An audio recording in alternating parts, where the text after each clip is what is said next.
Bonjour et bienvenue dans la série de cours Opérations élémentaires ligne et système d'équations linéaires. C'est une série de niveau Bac plus 1. Elle est composée aussi de deux parties, une sur les formes échelonnées ligne et opérations élémentaires matricielles. Quant à la seconde, elle est consacrée à la résolution d'un système d'équations linéaires par les opérations élémentaires ligne, méthode dite aussi d'élimination de Gauss-Jordan. Voici le troisième épisode de la deuxième partie. Commençons par définir qu'appelle-t-on multiplication d'une équation par un scalaire. Pour tout alpha de k et pour toute équation linéaire E à n inconnu et à coefficient dans k, définie par cette expression a1x1 plus a2x2 ainsi plus anxn égale b, alors l'équation alpha E est l'équation linéaire, elle aussi à n inconnu et à coefficient dans k, qui sera définie par, et voici donc ce qu'on appelle multiplication de l'équation E par le scalaire alpha. Exemple pour illustrer mieux cette notion, si E est cette équation, moins 1x plus 1, y plus 3z égale 3, et alpha égale 2 tiers, eh bien l'équation 2 tiers E est définie par moins 2 tiers x plus 2 tiers y plus 2z égale 2. Un petit résultat, disons que pour tout alpha non nul élément de k, et pour toute équation linéaire E à n inconnu et à coefficient dans k, les deux équations E et sa multiplication par le scalaire alpha ont le même ensemble de solutions. Voici la preuve pour se convaincre. Prenons un alpha non nul et considérons une équation définie par cette expression ax1 plus a2x2, etc. plus anxn égale petit b. Alors, si le n-uplet S1, Sn est solution de E, ceci est équivalent que lorsqu'on substitue aux xi les valeurs SI, on obtient une égalité satisfaite dans K. C'est-à-dire on obtient A1 S1 plus A2 S2 jusqu'à plus AN SN égale petit b, bien vérifié dans K. Mais ceci est équivalent en multipliant les deux membres de cette égalité par alpha à cela. Alors en distribuant alpha sur les termes du premier membre, on va obtenir ceci. Mais cette expression veut dire que S1, S2, Sn est solution de l'équation alpha E. Donc c'est équivalent à ça. Même chose dans l'autre sens, si S est solution de alpha E, eh bien ça veut dire que cette égalité est satisfaite. Alors vu que alpha est non nul, alors et en factorisant par alpha et puis après simplifiant par alpha, on va obtenir ceci. Ça veut dire que S est solution de E si S était déjà solution de alpha E. Voilà, maintenant définissons qu'est-ce que c'est que la somme de deux équations. C'est juste pour être beaucoup plus clair. On appelle somme de deux équations linéaires à n inconnu à coefficient dans K. Si la première est définie par cette expression et la deuxième équation est définie par celle-ci, eh bien l'équation linéaire somme de ces deux équations E1 et E2, eh bien c'est celle qui sera définie par cette expression. C'est-à-dire c'est l'équation dont les coefficients c'est la somme des coefficients et le second membre ici c'est la somme des deux seconds membres. Petit exemple pour illustrer cette notion.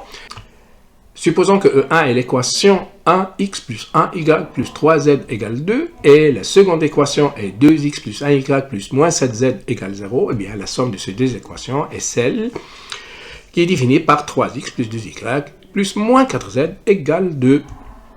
Voilà. Voici un petit résultat concernant la somme des équations qui dit que pour tout alpha non nul et toutes deux équations linéaires E et F, à n inconnu et à un coefficient dans K, on a S solution de E et de alpha E plus F, si et seulement si S est solution de E et de F. Autre expression, ça veut dire que les solutions communes de E et de F sont les mêmes que celles communes à E et alpha E plus F. Ou encore, quand on ajoute ici, on a ajouté à F un multiple de l'équation E, eh bien, les solutions communes n'ont pas changé. Les solutions communes entre E et F et entre E et alpha E plus F. La preuve, et aussi, n'est pas très compliquée. Voilà un alpha dans K et deux équations E et F. Et solution de E et de F, mais le lemme 1 qu'on a traité avant, toute solution de E est les solutions de alpha E, donc c'est seulement si S est solution de alpha E et de F pour tout alpha. Alors qu'est-ce que ça veut dire ça? Solution de alpha E, ça veut dire que cette égalité est satisfaite dans K. Solution de F, ça veut dire que cette égalité est satisfaite dans K. Eh bien, ceci est équivalent, ceci, ça va l'entraîner dans ce sens-là. En faisant la somme, on va avoir la somme de ça et ça nous donne cette équation-là. Et puis, on va préserver l'équation, disons que S est solution de E. Mais ceci va entraîner dans le sens que S est solution de E et de alpha E plus F. Dans l'autre sens, si on a S est solution de E et de alpha E plus alpha, eh bien, on aura ces deux égalités bien satisfaites. Et puis, donc, ceci va entraîner cela, et ainsi de suite. Donc, on a bien l'équivalence. Abordons maintenant une notion, ou bien abordons la notion de deux systèmes équivalents. Eh bien, deux systèmes, à condition qu'ils ont le même nombre d'inconnus et le même nombre d'équations, seront dits équivalents si l'un est le transformé de l'autre par application d'un nombre fini de transformations du type suivant. Soit on a permuté certaines équations du système, ou bien on a ajouté à une certaine équation un multiple d'une autre, ou encore on a multiplié une équation du système par un certain scalaire de cas non nul. Regardons quelques exemples qui illustrent cette définition. Voici un exemple, ou bien un exemple de deux systèmes équivalents. Eh bien, le système à droite est obtenu à partir de celui de gauche en permutant la troisième et la quatrième équation. Donc, ces deux systèmes seront dits équivalents. Un deuxième exemple, voici deux systèmes. Eh bien, ils sont équivalents parce que le second est obtenu à partir du premier. Voilà, on a ajouté à la troisième 4 fois la quatrième et on a ajouté à la deuxième, eh bien, la quatrième et on obtient le nouveau système donc qui est bien équivalent au premier, c'est-à-dire celui de gauche.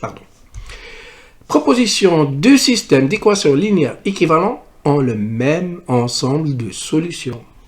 La preuve, c'est que sachant que deux systèmes sont équivalents, c'est l'un et le transformé de l'autre par application, nous avons dit, d'un nombre fini de soit de permutation des deux équations.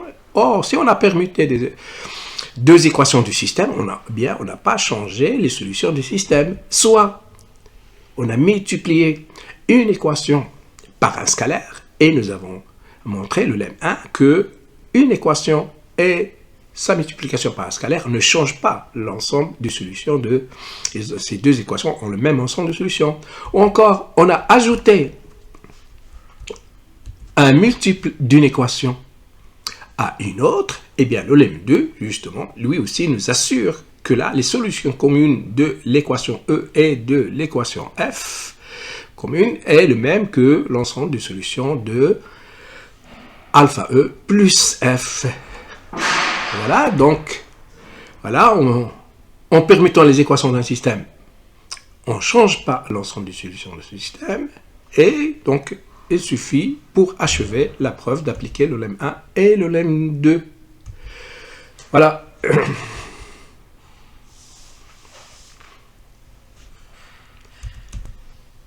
Voici un exemple. Pour S, défini ainsi, on a S est équivalent à celui-ci. Eh bien, comment on a récupéré le deuxième à partir du premier? Ici, les opérations sont indiquées. On a ajouté à la deuxième moins 2 fois la première. À la deuxième moins 2 fois la première, on récupère ici. On a ajouté à la quatrième moins 5 fois la première. Voilà, moins 5 fois la première. Si on l'ajoute à la quatrième, on va obtenir celle-ci. Même, ce système est équivalent au celui du milieu. Comment? On a ajouté à la troisième équation la deuxième, et puis ici on a ajouté à la quatrième moins 4 fois la deuxième. Donc, les trois systèmes sont équivalents. Mais ici, on remarque, pour le troisième système, eh bien, il y a l'ensemble vide comme solution parce que x3 ne peut pas être égal à moins 2 et en même temps à moins 1. Donc, vu que celui-là a comme ensemble de solutions l'ensemble vide, donc le premier aussi aura comme ensemble de solutions l'ensemble vide. Donc, d'où l'intérêt de la proposition. Voilà, merci de votre attention et à bientôt.